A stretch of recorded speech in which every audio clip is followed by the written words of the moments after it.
¿Qué son las indulgencias y las indulgencias plenarias y es su concepto bíblico? Esta es una presentación de un ministerio llamado God Questions Ministries.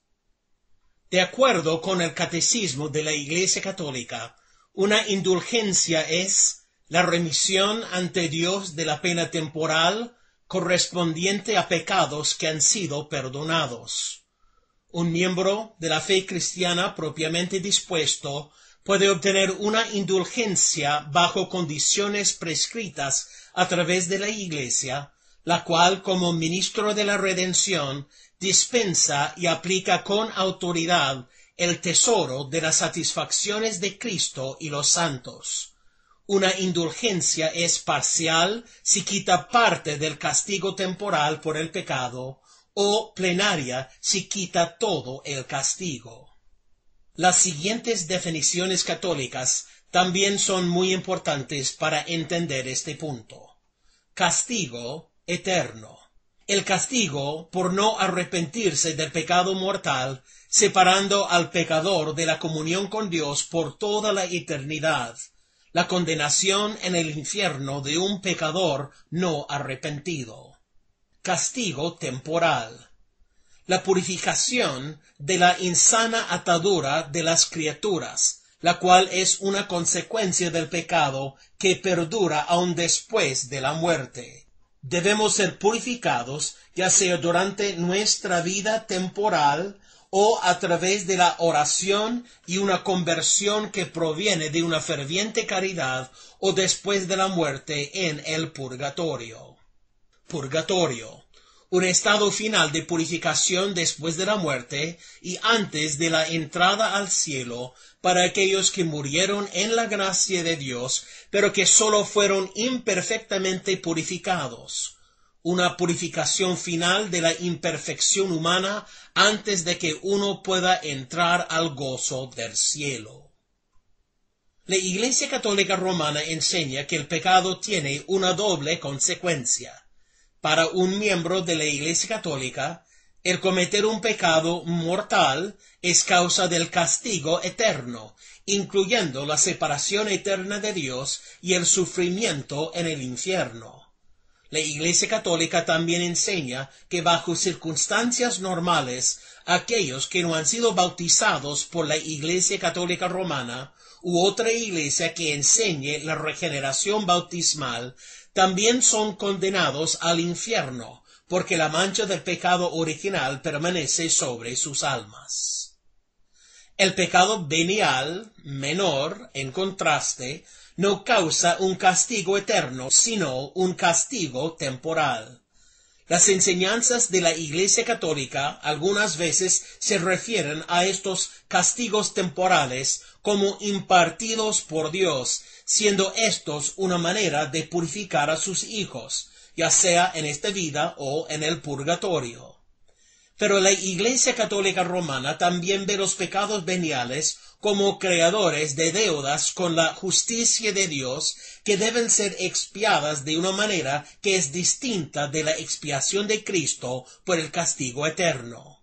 La Iglesia Católica enseña que por la unidad del cuerpo de Cristo, la comunión de los santos, incluyendo a los creyentes vivos, los creyentes en el cielo, santos en el cielo, Cristo, María y los creyentes imperfectos en el purgatorio, es posible que el mérito generado por las buenas obras, oraciones, limosnas, sufrimientos, etc. de uno o más de estos miembros del cuerpo pueda ser aplicado a la deuda temporal de otro. La Iglesia Católica Romana enseña que la combinación de los méritos de Cristo, los santos y los creyentes piadosos son almacenados en un lugar referido como el tesoro de méritos. Algunas veces es llamado el tesoro de satisfacción, el tesoro de la Iglesia. Y que debido a la sucesión apostólica desde Pedro, la Iglesia Católica Romana es la única que tiene la autoridad de sacar méritos de este tesoro y otorgarlo a los creyentes en esta vida o en el purgatorio, para pagar por algunos o todos sus pecados veniales. Esto es efectuado a través de la concesión de indulgencias. Nuevamente, las indulgencias se aplican solo al castigo temporal, no al eterno, y solo pueden ser distribuidas a través de un líder de la Iglesia Católica Romana a alguien que esté ya sea en el purgatorio o aún viviendo y cuya alma esté en un estado de gracia santificante. Por ejemplo, él o ella irá al purgatorio, no al infierno, si él o ella fuera a morir en ese momento. Una indulgencia puede ser obtenida a través de la práctica de buenas obras. Una misa que sea ofrecida a favor de alguien, rezando, por abstinencia, por dádivas a los pobres, o algunos otros actos meritorios realizados de acuerdo con los requerimientos dictados por un papa u obispo que tenga jurisdicción sobre ese individuo. Para algunos, el ofrecer una misa es visto como uno de los medios más efectivos para reducir el castigo temporal de esa persona en el purgatorio. Una indulgencia parcial reducirá el castigo temporal que tenga una persona. Una indulgencia plenaria quitará todo el castigo temporal. ¿Es bíblico el concepto de las indulgencias? Varias doctrinas de la Iglesia Católica Romana son derivadas de la tradición más que de la Escritura. Y como la Iglesia Católica Romana ve sus tradiciones tan consistentes como la Escritura y de igual autoridad que la Escritura, esto no es un argumento para ellos. Pero para la mayor parte de los grupos cristianos, solamente la Biblia es la fuente de autoridad y es más que suficiente para proveer a los cristianos con todos los recursos que necesiten para conocer y servir a Cristo como fue el propósito de Dios. Hechos capítulo 20, verso 32.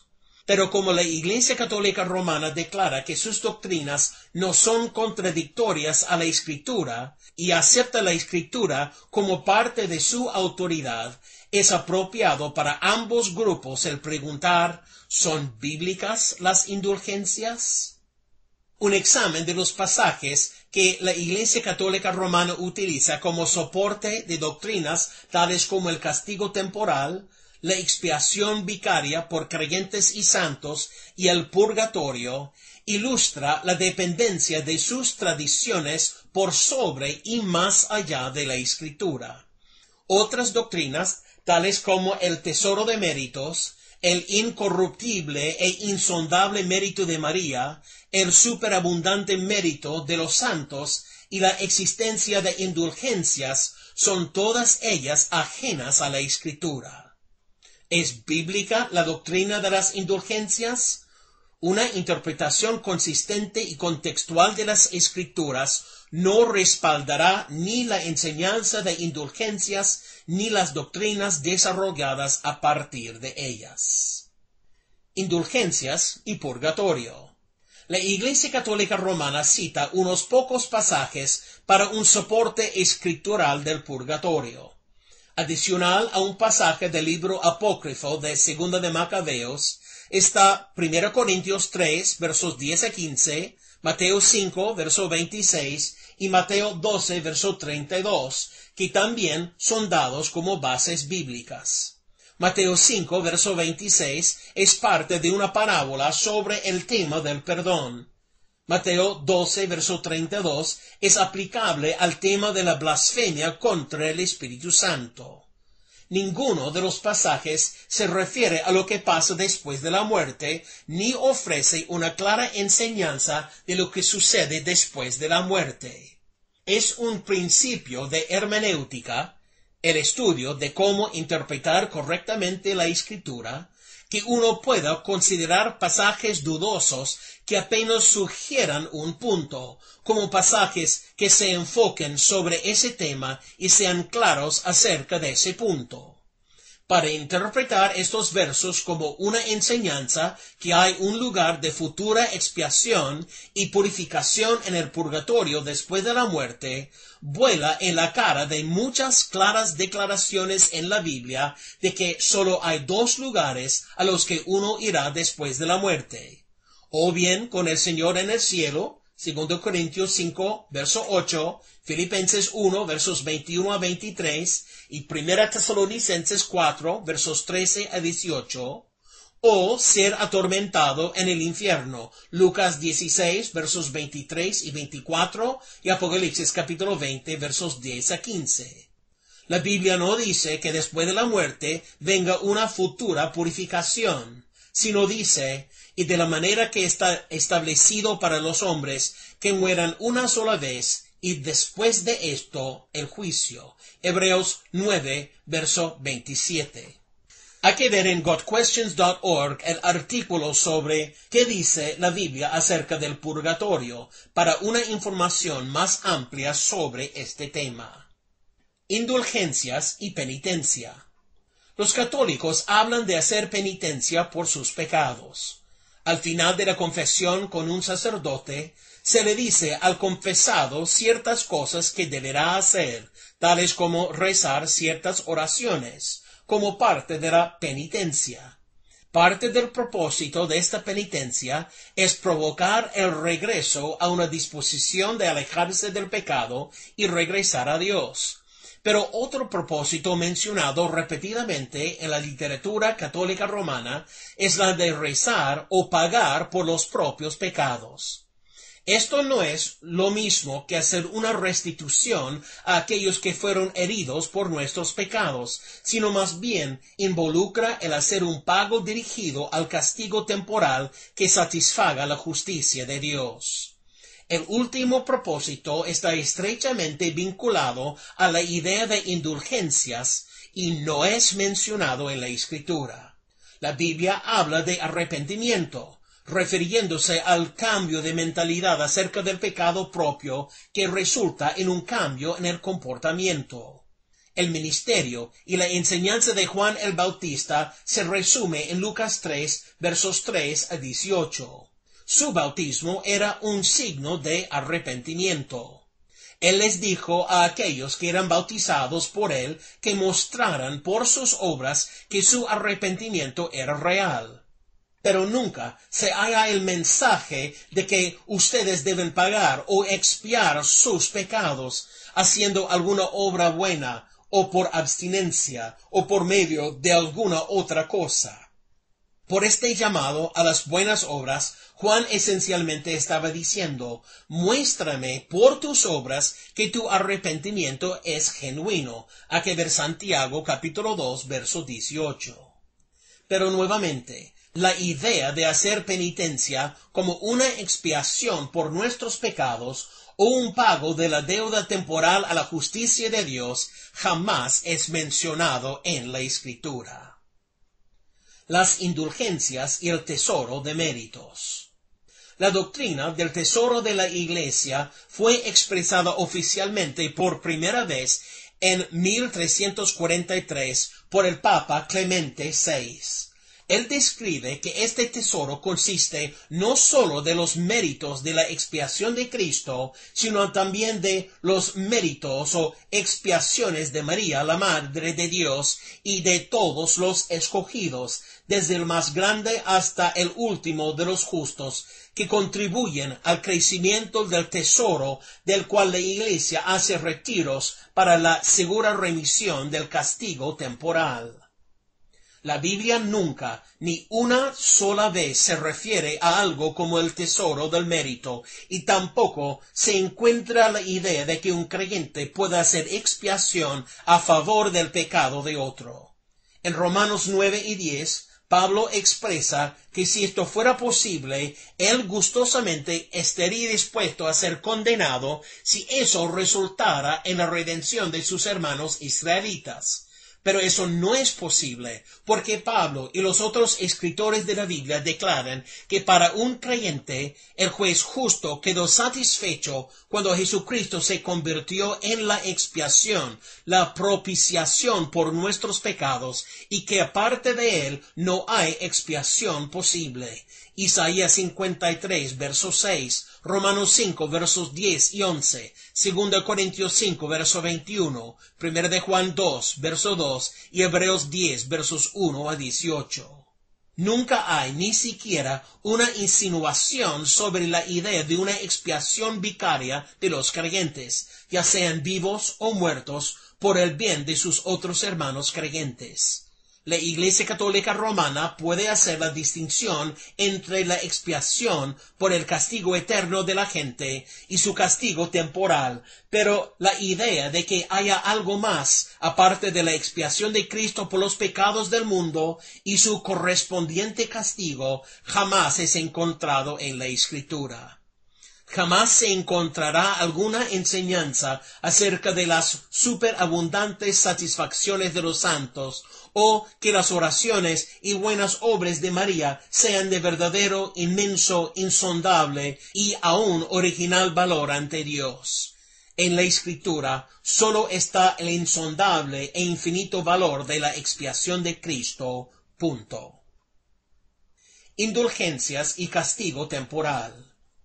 El Catecismo Católico habla del castigo temporal como de un proceso de purificación, pero por otra parte, a través de las enseñanzas oficiales de la Iglesia Católica Romana, se habla de ello como una deuda espiritual que necesita ser expiada, ya sea por el individuo que pecó o vicariamente por alguien más. Nuevamente, la Iglesia Católica Romana hace distinción entre el castigo eterno para pecados mayores y el castigo temporal para pecados menores.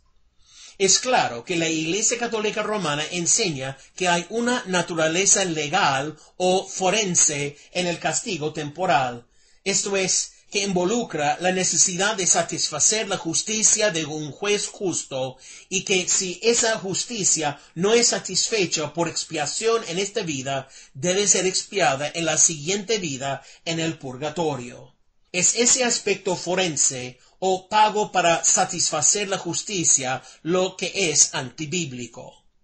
La Escritura sí enseña que el pecado de uno puede ser perdonado en el sentido eterno, donde el pecador ya no sea condenado en el infierno, o aun en un sentido terrenal, al no descargar el castigo impuesto por la ley mosaico sobre el pecador, segundo de Samuel capítulo 12, verso 13. El pecado cambia las cosas en esta vida y en la manera en que Dios interactúa con nosotros en esta vida. Tiene que ser por un número de razones dadas en la Escritura. 1. Este es un mundo real, donde las acciones reales tienen consecuencias reales. Si plantamos escasamente en la primavera, no tendremos trigo en el otoño. Si plantamos pecado, eventualmente cosecharemos confusión, penurias, destrucción y muerte. Gálatas 6, verso 7, Romanos 3, verso 16, Santiago 1, verso 15. 2. Nuestro pecado y la respuesta de Dios ante él afecta el cómo nosotros y otra gente ve a nuestro Dios. Si pecamos y no hubieran efectos obvios de ello, veríamos el pecado como algo que no tiene gran importancia para Dios, y entonces su carácter santo sería blasfemado. Esta es una de las razones que Dios citó para decretar la muerte del niño concebido por David en adulterio con Betsabé, segundo de Samuel 12, versos 13 y 14. Por ejemplo, si no hubiera consecuencias terrenales por el adulterio de David y el asesinato de Urías, entonces Dios será visto como uno que condona tales acciones pecaminosas. 3. Otros, al verlo, serían animados a pecar. 1 Corintios 10, verso 1 a 12, dice que todos los castigos impuestos por Dios sobre los israelitas por su incredulidad, idolatría, lascivia, etc., fueron registrados para nuestra advertencia, para que pudiéramos aprender de sus errores. Proverbios dice que cuando el castigo del pecado es retrasado, otros son animados a pecar. Por ejemplo, si vemos que alguien se salió con la suya, nos sentimos animados a repetir su pecado. Así que un castigo terrenal es o impuesto por Dios o por la permisión de las consecuencias naturales del pecado para que maduremos, para que otros puedan aprender a no pecar. 4. Dios nos disciplina para nuestro beneficio, para que podamos disfrutar del fruto de justicia que Él tiene para nosotros. Cuando una persona pone su fe en Cristo, Dios deja de ser su juez y se convierte en nuestro Padre. Juan 1, verso 12. Estaremos ante Él como un juez de nuestras obras hechas después de la salvación. 2 Corintios 5, versos 10 y 11 y 1 Corintios 3, versos 10 a 15. Pero ahora tenemos paz para con Dios. Romanos 5, versos 1 a 10, y no hay más condenación. Romanos 8, verso 1. Pero como un padre amoroso disciplina a sus hijos para su bien, así Dios nos disciplina para el nuestro. Hebreos capítulo 12, versos 3 al 11. Pero cuando ves la descripción de esta disciplina celestial dada en Hebreos 12, no encuentras la idea de castigo en el sentido de que uno necesite pagar o expiar su crimen. Así que uno encuentra que Dios o impone consecuencias terrenales o permite las consecuencias naturales como resultado del pecado, pero en ningún pasaje dice que estas consecuencias sean impuestas para que su justicia temporal pueda ser satisfecha. En conclusión, habiendo discutido la falta de soporte bíblico para algunas de las doctrinas fundamentales necesarias para la existencia de indulgencias, también debe ser declarado que no hay ni un ejemplo bíblico o enseñanza al respecto de que un apóstol o líder de la Iglesia conceda una indulgencia a un hermano creyente. Ni una. Desde sus cimientos hasta su cúspide, toda la estructura de la doctrina de las indulgencias está bíblicamente infundada. Es nuestra oración que, como el apóstol Pablo vio a muchos convertidos a Cristo, porque compararon sus enseñanzas con lo que dice la Escritura, Hechos 17, versos 10 a 12, que igualmente aquellos que lean este sumario puedan leer el inerrable e infalible palabra de Dios por ellos mismos y simplemente preguntarse: ¿las enseñanzas de la Iglesia Católica Romana se encuentran en lo que he leído? ¿Encajan tanto en el contexto inmediato de cualquier pasaje como en el contexto global del Nuevo Testamento? ¿El sistema de la Iglesia Católica Romana está fundamentado en el Nuevo Testamento? Oramos para que todos aquellos que invocan el nombre de Cristo se vuelvan a la simplicidad de confiar solo en Cristo y deseen vivir para Él en gratitud por todo lo que Él ha hecho por ellos. Romanos capítulos 3 a 12.